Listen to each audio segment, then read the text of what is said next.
The devil's in the details, but the details were laid out for us line by line in the contract before we came to Earth. Signed the dotted line and came down to this planet and held on to our true essence, even through all the things that we have experienced. We held on to our hearts. We held on to what was important. We held on to our authenticity. Even if we had a moment here and there, we all do. Nobody's perfect. 33 when I said that.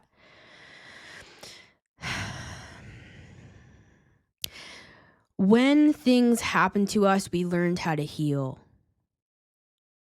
And we need to implement this skill more than ever. Like if you're feeling like, trigger warning, let me just pop on TW.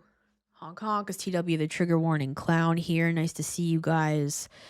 I'm not a doctor, so this is my disclaimer. But if you're feeling like out of body, especially if you're very sensitive, if you're an empath, Heyoka empath, if you are somebody who is an HSP, highly sensitive person who identifies with any of that, you're going to feel what's happening on this planet right now. You're going to be impacted.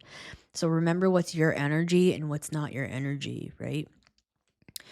But we need to remember what we've already learned. It's easier to tap into like enlightenment and downloads and understandings and transformations and healing and hope of the future when things are a little bit more calm. But this was the calm before the storm, preparing us, teaching us, showing us how, like a lot of us learned how to transmute negative energy in our own lives. The things that happened to us, we learned how to turn darkness into song.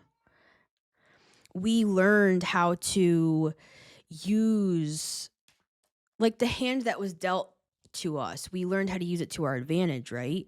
So now we need to recall that information, recall those skills, recall that ability of knowing how to meditate and ground ourselves and know how to look in the mirror and see humanity within us all, and so that we can live in a state of peace. So no matter what chaos is happening around us, we can celebrate, like we can dance in the middle of the storm. We can be the light shining through the stained glass window. If you'd like to book a personal reading, you can always email me.